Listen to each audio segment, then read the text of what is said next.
In wartime Berlin, women using the city's train network at night were falling victim to a psychotic serial killer.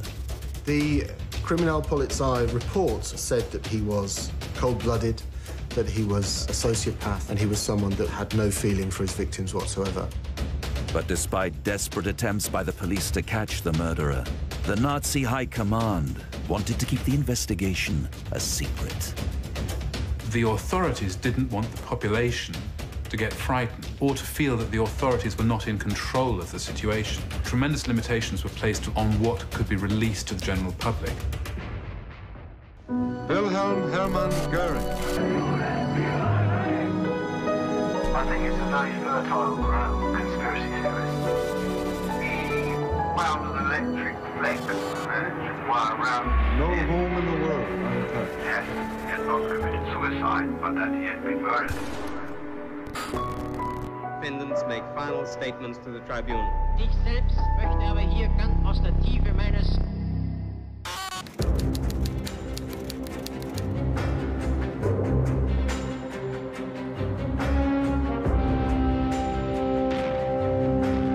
During World War II, the Allied bombing campaign against Germany had caused the Nazis to issue blackout orders in all major cities across the Reich. And as war raged across Europe during the largest conflict mankind had ever seen, the people of Berlin spent their evenings in almost complete darkness. But for women traveling on the S-Bahn train network, they had to contend with the added terror of knowing a serial killer stalked the carriages at night.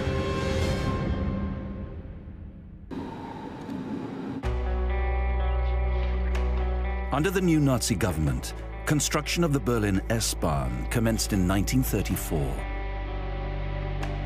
The last phase of the project was finally completed in 1939, 1 month after the start of the Second World War. The S-Bahn, the S comes from Schnell, meaning fast. It's basically an overground suburban railway.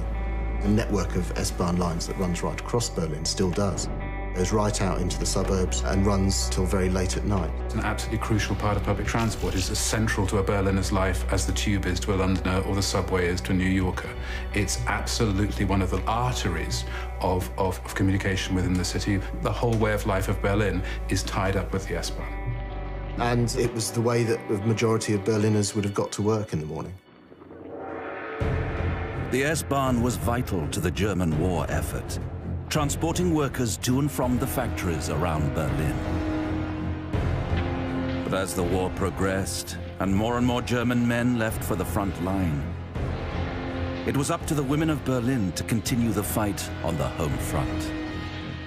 From 1939 onwards, all of the men, the younger men, from, you know, the age of 18 to 41, they're fighting in the war. So women are being called into industrial work for the first time. So there's a greater proportion of women riding the S-Bahn on a daily basis.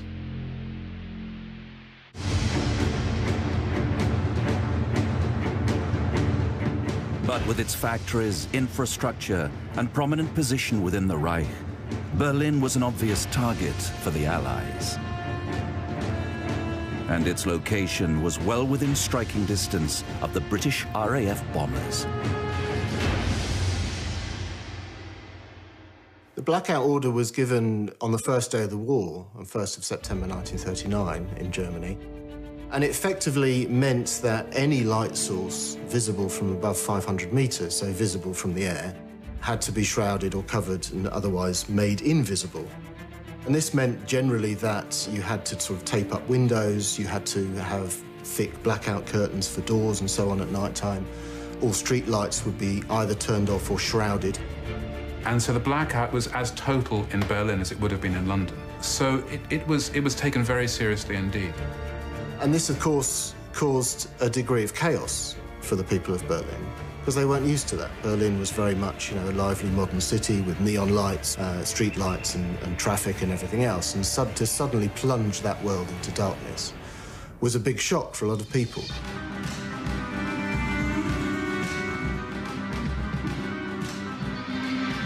While the Berlin blackout served to hinder the accuracy of the Allied bombers, it also created an environment in which crime was able to thrive. It was a very surreal twilight atmosphere in cities under bombardment at war, and all sorts of nefarious deeds went on under the cover of darkness. There is an upsurge in crime, robbery, prostitution, all of that stuff.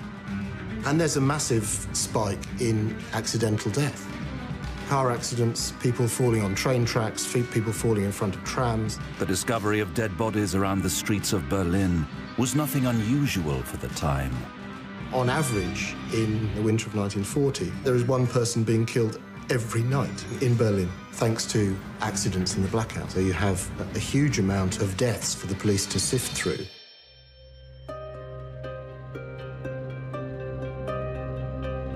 But in early December of 1940, Dr. Waldemar Weimann, a renowned forensic pathologist, was called to the scene of a body found by the tracks of the S-Bahn. The woman was identified as Elfriede Franke, and at first glance it seemed possible that she had accidentally fallen from a moving train. But a closer examination would be required to determine the cause of death. On inspection of Elfriede Franke's head wounds, Dr. Weimann noticed several unique features inconsistent with the theory of accidental death.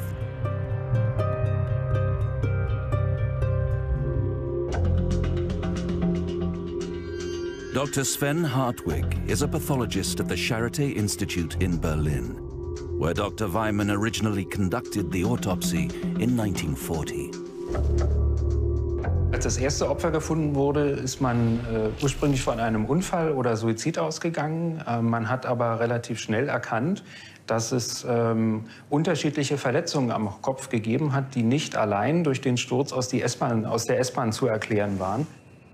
Und eine Verletzung, die damals auffällig gewesen ist, ist zum Beispiel dieser Impressionsbruch des Schädeldaches, der nur durch einen entsprechend geformten Gegenstand entstehen konnte und nichts mit dem Sturz aus der S-Bahn zu tun hatte.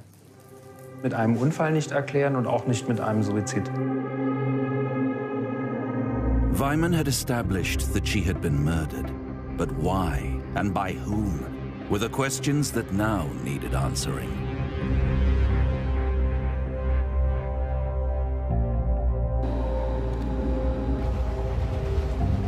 It had been another night of the Berlin blackouts, and in the complete darkness of the S-Bahn train, Elfriede Franke, a 26-year-old nurse, was returning home at night after a long shift.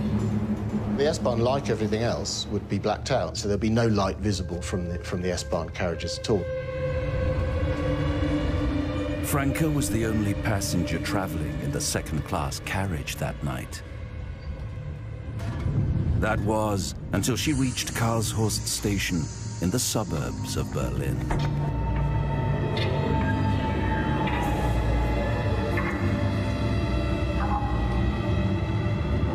She would hardly have been able to make out the features on the man who boarded the train, even as he made his way down the carriage towards her.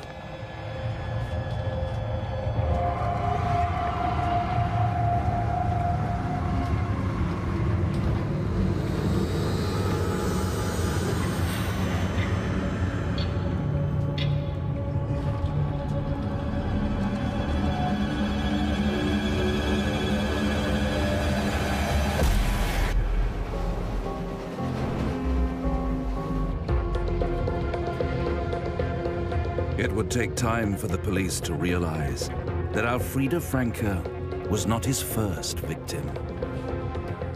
But they would soon find out that she would not be his last.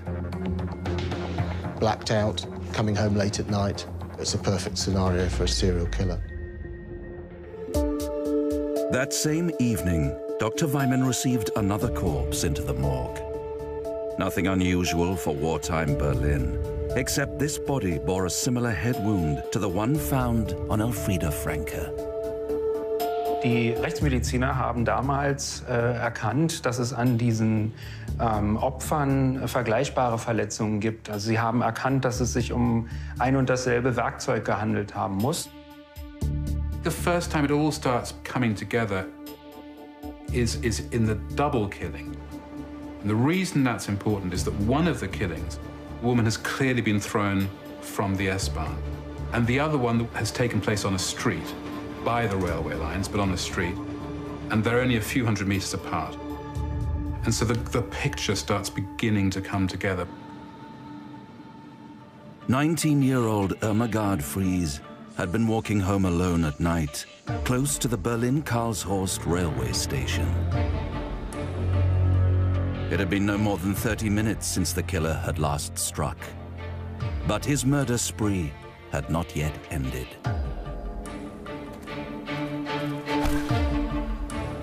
Two murders in a single day.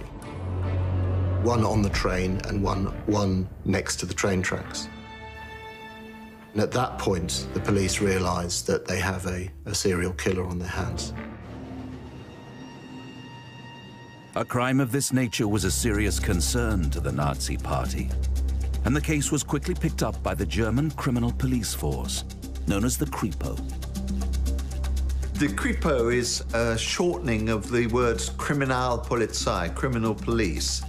They were the old-fashioned police detective investigation branch. The Kripo, or the Kriminalpolizei, was a special organisation dealing with serious crime. So it dealt with murder, rape, serious robbery, and so on. Leading the investigation was Police Commissioner Wilhelm Lüttke of the Serious Crimes Unit in Berlin. Wilhelm Lüttke was relatively unusual in the sense that he was a high-ranking officer, and he was perhaps not a fervent believer in Nazism. He did join the Nazi Party, but very late in the day, and probably for reasons of professional advancement. So he was someone who was relatively objective about the investigation that he was carrying out. Before Germany had come under complete Nazi control, he had been a member of the Democratic Party and actively worked against Hitler's rise to power. But despite making many powerful enemies in the regime's early years, even the Nazi government had realized his skills as a detective far outweighed his political leanings. Lüttke is not a character who has a tremendous amount of public profile, except for the fact that he was very highly regarded at the time. He had solved more murders than any other serving detective. So you have to think of Lüttke as being like one of the top detectives in Germany, a really experienced, hard-nosed professional. Lüttke and his team of detectives were eager to mount a full and swift investigation into the murders. They wanted to make a public appeal for witnesses to come forward, but also make sure that women traveling on the S-Bahn remained vigilant while the murderer was still at large. But the Reich Minister for Propaganda, Joseph Goebbels, wanted an altogether different approach. The normal reaction would be that the press would get onto the story, it would be splashed across the newspapers and on television, and that would not only inform the public that there was a risk out there, it would also potentially bring new leads of inquiry into the investigation. Things didn't work like that in Nazi Germany. Goebbels had the news blackout on this. He controls all of the newspapers through his daily press conference. So this case doesn't appear in all the German newspapers. They're not putting out a kind of, wanted poster. For reasons of propaganda, the authorities didn't want the population to get frightened or to feel that the authorities were not in control of the situation. They wanted to maintain the fiction that all was well. And so tremendous limitations were placed till really quite late in the case on what could be released to the general public.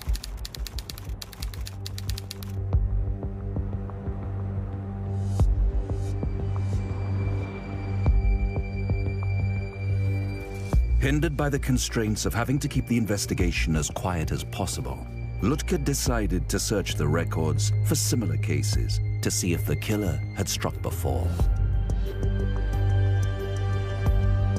The police were able to link 6 previous attacks to the killer, all of them having taken place either on the S-Bahn itself or in and around a small part of Berlin known as the Garden area. There is a clear escalation. So initially, the early assaults are almost comical. They are jumping out and shining a torch in a woman's eyes at night, for example, which then graduates to sexual assault, to physical assault, and then, of course, to rape and murder. One of the things that you see is actually quite common amongst this type of psychopathology, and it's this sort of escalation that it's closer and closer approximations to the behavior that you ultimately want. So you don't kill right away, but you violate, you harm, you show sadistic behavior. Oftentimes we see this sort of combined with sort of sexual gratification. While many of the previous attacks had been either failed or opportunistic attempts, one had resulted in the fatal stabbing of a young mother from the Garden area of Berlin, named Gertrude Ditter. A killing has happened in September in a shack in an allotment in Friedrichsfelde. The first murder that he commits is not actually on the S-Bahn at all. It's in what's known as the Laubenviertel, which was an area of small houses, often wooden houses, where effectively the poor, the proletariat of Berlin tended to live. And his first murder was of a woman there in the autumn of 1940. That was investigated by the police, of course, but was seen, I think, initially as a one-off. It wasn't connected to any of the previous crimes, the assaults and so on.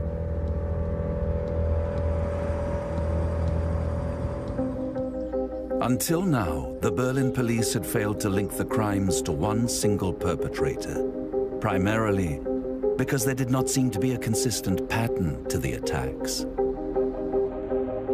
This allowed the killer to build up to his murders by learning from his mistakes and honing his craft. When a serial killer begins to kill, you look at the methods employed, you look at whether there's like a temporal rhythm to it, how often they're doing it, you look if there's a certain type of person that they're targeting in a certain location. And one of the things that we know was happening in this case is that there wasn't as many patterns as you'd expect. Actually, he would change the way he killed. He changed his modus operandi a number of times. His first victim was killed away from the train tracks. He used predominantly battery, so he would batter women over the head. Occasionally there was sexual assault and rape, but not always. And then occasionally he also used stabbing, so he used a number of different methods. There appear to be different motivations in the sense that some are clearly sexual attacks and some appear to be just assaults, just violent assaults. He would use different means, and I think that would have been very difficult for, the detectives on the case. Although there was no clear pattern to the attacks, they all had one crucial thing connecting them. The common factor was the proximity to the S-Bahn in East Central Berlin. That was the thing that linked all of his murders.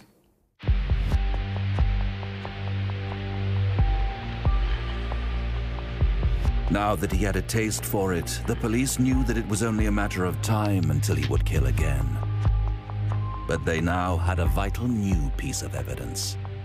The killer, for most of his murders, used a length of lead cabling, probably about 18 inches long, which the investigators think he used to keep up his sleeve so that he could then slide it down his sleeve and into his hand. And this, could be brought down onto the head of a victim with tremendous force. Here at the Landesarchiv in Berlin, they hold the original case files on the S-Bahn murderer. Dr. Jens Dobler is the official historian for the Berlin Police Department.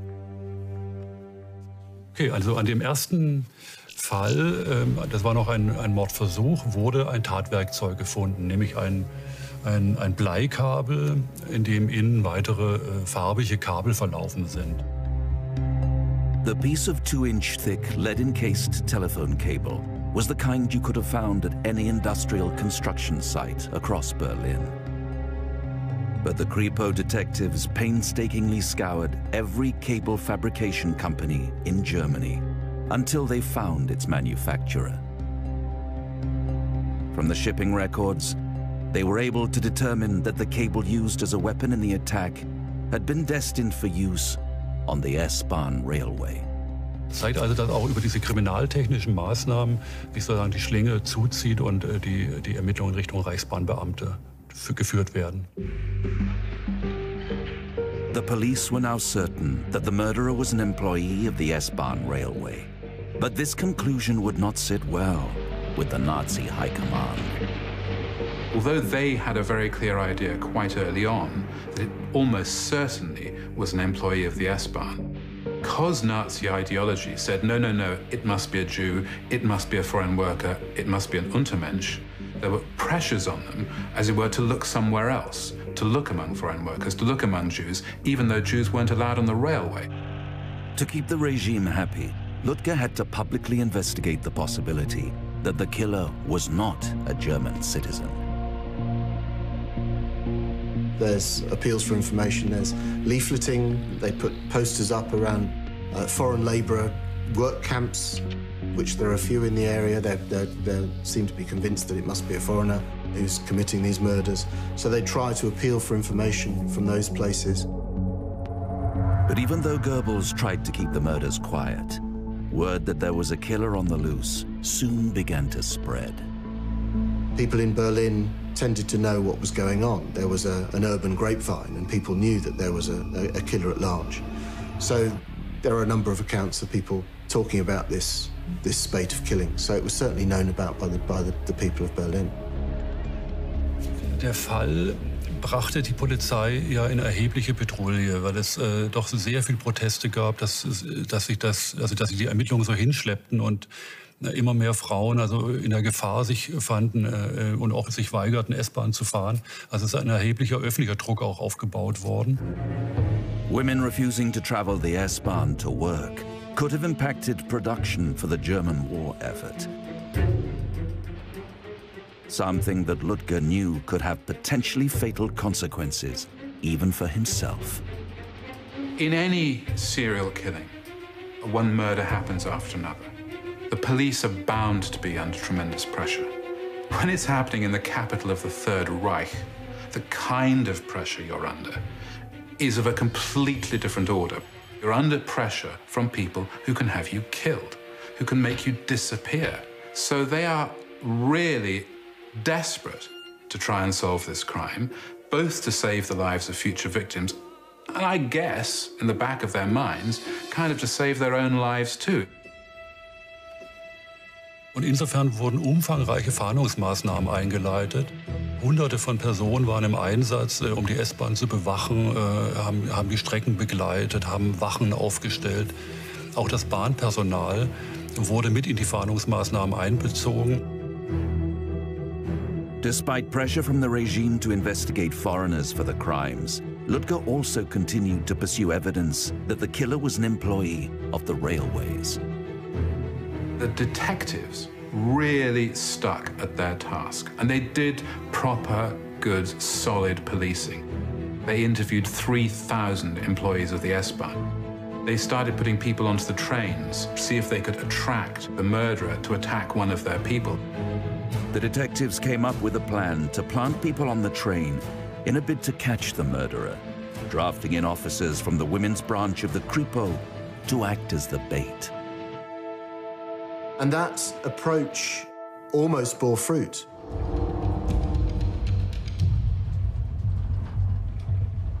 While on night patrol one evening, the officer watched as a figure appeared out of the darkness of the carriage and made his way towards her.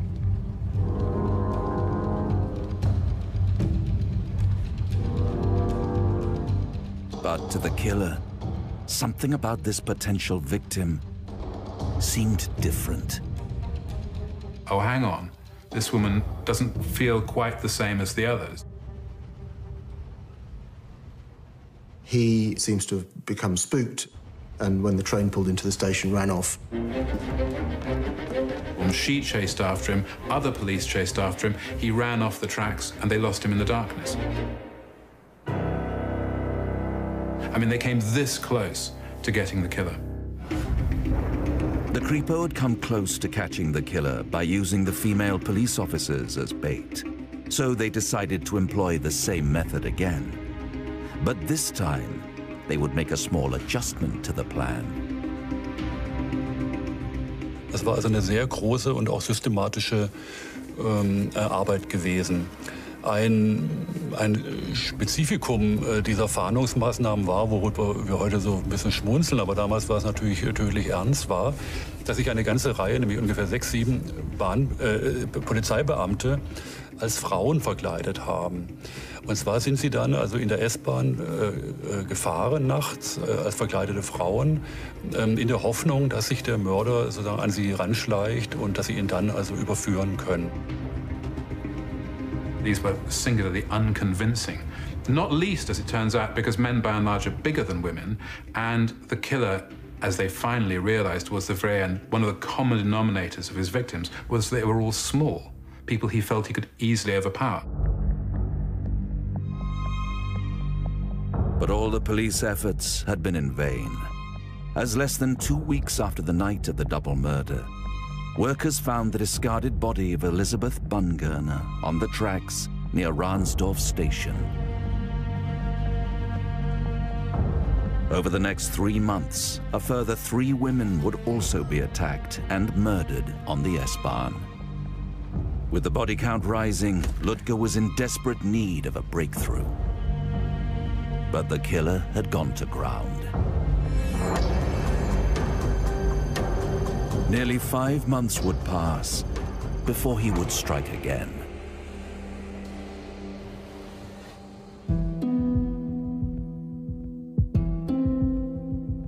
This is the 8th victim, 35-year-old woman. And in the subsequent investigation, it's discovered that a boot print has been left at the scene.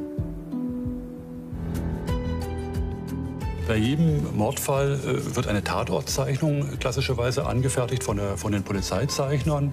In dieser Zeichnung ist der Standort der Leiche drin, dann alle Arten von Spuren, die gefunden werden und auch die Umgebung, damit man das also jederzeit nachvollziehen kann. Und hier bei dem Fall der Frau Ogorzow, übrigens der letzte Fall, kann man eigentlich sehr gut nachzeichnen, dass also mit Fußspuren gearbeitet wurde. Es wurden also Fußspuren gefunden.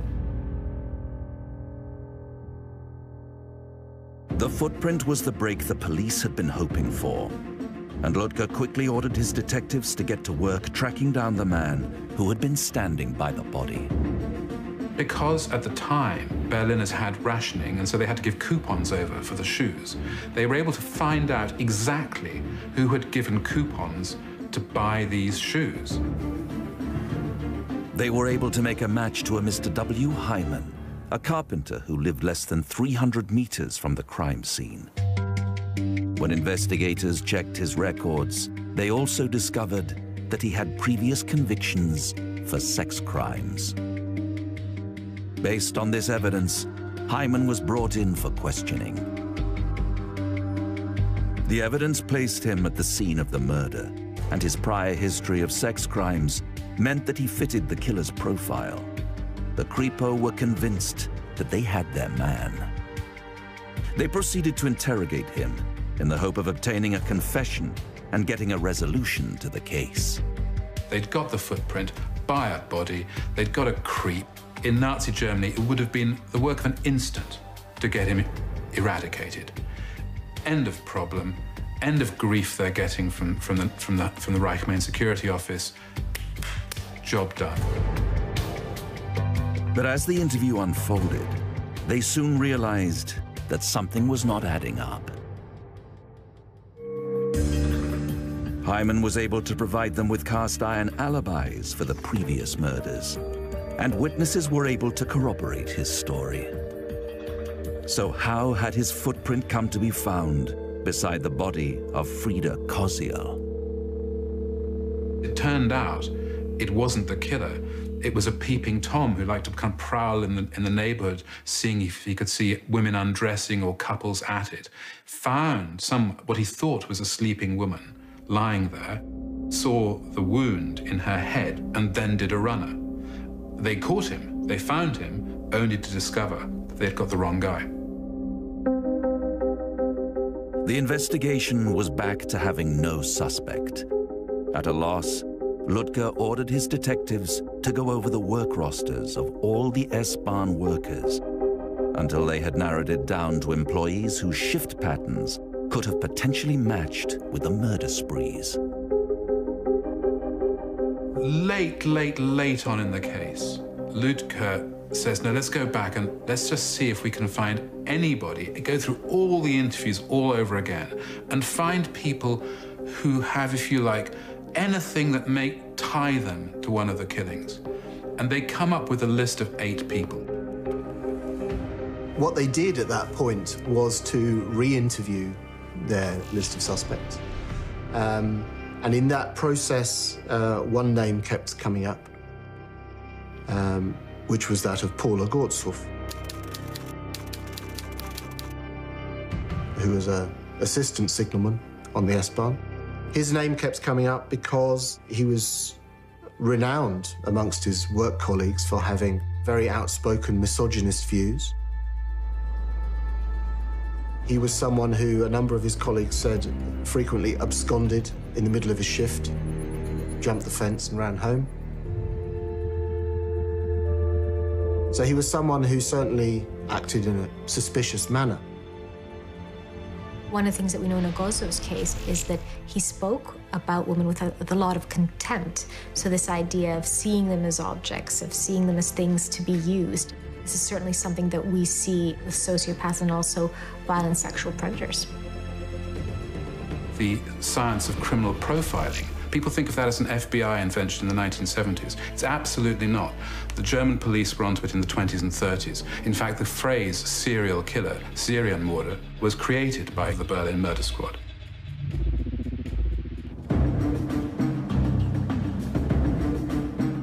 But if Ogorzow had been known to act so suspiciously, why had it taken the police so long to investigate him? Paul Ogorzow was among the very first tranche of people to be interviewed by the police, right back in the summer and autumn of 1940. So even before he'd killed the first time, he'd already been interviewed. He had, of course, been interviewed before by the police, and he was someone that, as far as the Kripo were concerned, initially was a fine, upstanding German. He was a member of the Nazi Party. He was a member of the SA, the Sturmabteilung. He was someone who they considered to be very much the backbone of Nazi Germany. So the initial investigation was actually suspended against Ogorzow because they considered that this was someone who was beyond reproach. The police decided to re-interview Ogorzow, but this time he failed to provide them with satisfactory answers. But there were a couple of killings for which he couldn't explain his whereabouts. Now they have the pieces beginning to fit together. So now they can go after him. The man who actually arrested Paul Ogorzow was a young detective, 28-year-old, called Georg Heuser. He was a very brilliant young detective. He'd passed out top of the leader school, which is the cadet school for detectives. His reward for that had been to be made Ludger's assistant. Ludger left it to Heuser to conduct the interview, instructing him to make Ogorzow feel comfortable. He was a staunch Nazi, a true believer, and he was sent in effectively to play the good cop in the interrogation, to put an arm around Ogorzow and say, come on, you know, you can tell me, we're on the same side here, that sort of thing. It would later be revealed that Heuser had more in common with Ogorzow than anyone had realized. It's almost as if this young guy, almost exactly the same age as Ogorzow, they're born within a few months of each other, sits down, 2 young guys together, having a bit of a chat, softening him up. Just as Ogorzow began to feel at ease, Ludger came in and took over. In comes the tough, grizzled cop. Enough of this. Bosh, let's get down to the hard stuff. The premise of good cop, bad cop is being made to feel that you have a sense of safety and security. If you're able to kind of fear someone in the room and be angry at them, but then seek refuge with the other person in the room, and hopefully that refuge means being honest about what happened, at least giving some details, striking a deal, then you're more likely to do that. Ogorzow's first instinct is to say, I'm a good party man, because that is in fact his best defense. He joined the party in 31, so he was a good, solid party member from way back in the day, before they were in power. And Lüdke was also a party member, less out of any affiliation, but almost as a requirement of your police career.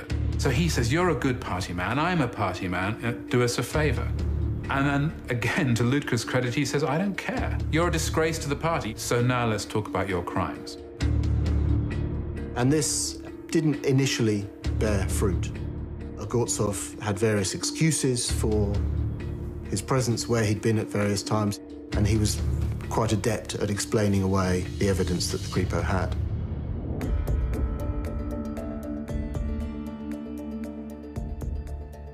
But Ogorzow remained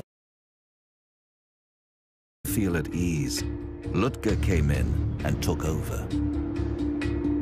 In comes the tough, grizzled cop. Enough of this. Bosh, let's get down to the hard stuff. The premise of good cop, bad cop is being made to feel that you have a sense of safety and security. If you're able to kind of fear someone in the room and be angry at them, but then seek refuge with the other person in the room, and hopefully that refuge means being honest about what happened, at least giving some details, striking a deal, then you're more likely to do that. Ogorzow's first instinct is to say, I'm a good party man, because that is in fact his best defense. He joined the party in 31, so he was a good, solid party member from way back in the day, before they were in power. And Lüdke was also a party member, less out of any affiliation, but almost as a requirement of your police career. So he says, you're a good party man, I'm a party man, do us a favor. And then, again, to Lüdke's credit, he says, I don't care. You're a disgrace to the party, so now let's talk about your crimes. And this didn't initially bear fruit. Ogorzow had various excuses for his presence where he'd been at various times, and he was quite adept at explaining away the evidence that the Kripo had.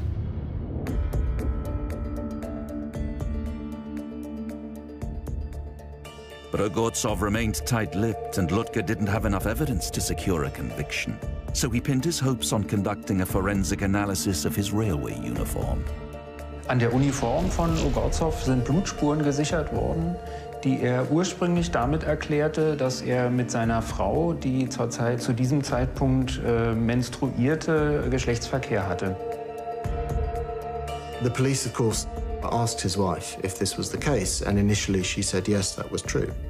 However, she made it known to the police that she was changing her story, that that was not the case, and that blood did not come from her. Spätere Untersuchungen zeigten aber, dass die Blutantragungen an seiner Uniform ein ganz feines Sprühmuster hatten, was sich durch einen Geschlechtsverkehr eigentlich gar nicht erklärt hat, sondern tatsächlich dadurch, dass einem Opfer eine Wunde durch stumpfe Gewalt zugeführt hat. But in a time before DNA, and with forensic techniques still in their infancy, the amount recovered was not enough to test against the victim's blood type. So Lüdke and Häuser decided to take Ogorzow back to the scenes of the crimes in the hope of provoking a reaction. Hier haben wir also einen Übersichtsplan, der eigentlich auch sehr interessant ist, der damals angelegt wurde, in dem nämlich alle Taten, alle Versuche und alle vollendeten Fälle aufgeführt wurden. Und wir haben hier also die S-Bahn-Strecke, U-Bahnhof.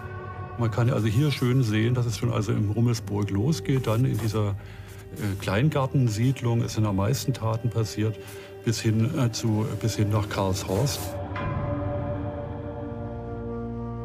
Lüdke takes Ogorzow out to the scenes of his first crimes in Friedrichsfelde, in the allotments, and walks him through the allotments. For some criminals, it does help taking them back to the scene of the crime. For others, it doesn't. A lot of them enjoy the celebrity. So the longer they can drag something out, the better. He stops by places where they know he's committed serious crimes and says, oh, well, something happened here, but it was nothing much. Initially just says, yeah, okay, I did the odd thing here. You know, I remember I shone a torch in a woman's face just to see her reaction, or I would say dirty things to them. And he starts giving himself away. But they had one more trick up their sleeve. Gertrude Nieswand had been one of Ogorzow's early victims who survived the attack. Ludger had arranged for her to be waiting in the garden area to both identify and confront the man who had attempted to murder her.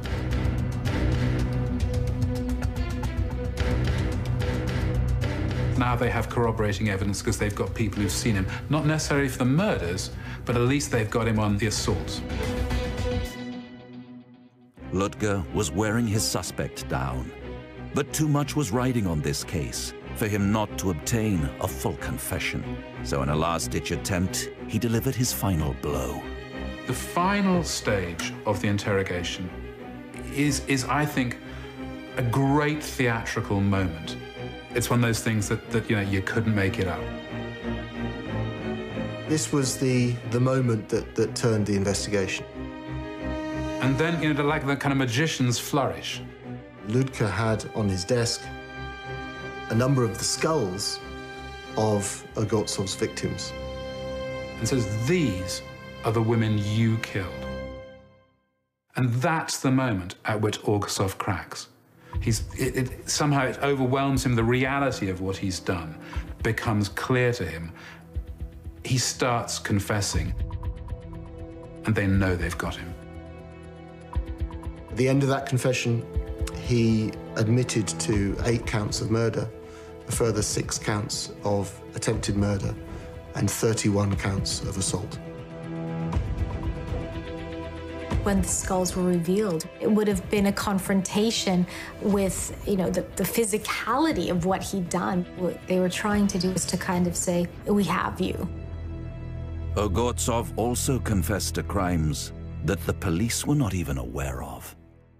Some of those assaults that Ogorzow gave his name to had not either been reported to the police, or the police had certainly not linked in with the S-Bahn killings.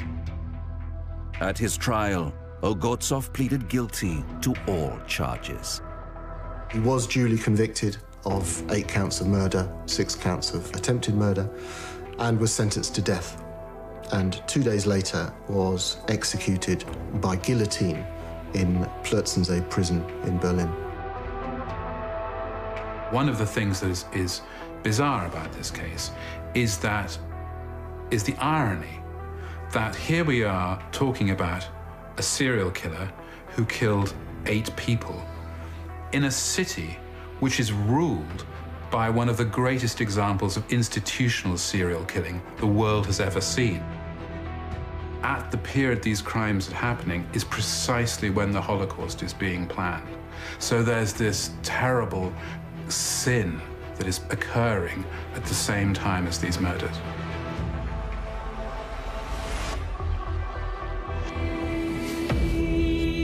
It's a sad fact that of the 3 men present in that interrogation room, it was not Paul Ogorzow who turned out to be the most prolific murderer. Georg Heuser is the person who drew me to this story. He's a fascinating, troubling character. He was a brilliant young detective. He did something heroic. He's a good cop at this point. Later that year, 1941, he was called up, as many policemen were, to serve in the Einsatzgruppen, which were mobile killing squads. Their task was essentially to round up Soviet civilians, predominantly Jews, anyone effectively that the Nazis didn't like, and they would be marched out of town, ditches would be dug, and they would be shot into ditches. Heuser was not only instrumental in organizing all that, he was one of the killers. He was finally caught up with in the 1950s and was taken to trial and was imprisoned as an accessory in 11,000 counts of murder. So you had somebody who'd been a hero, an absolute hero, a guy who catches a serial killer, archetypal hero, becomes an SS mass murderer.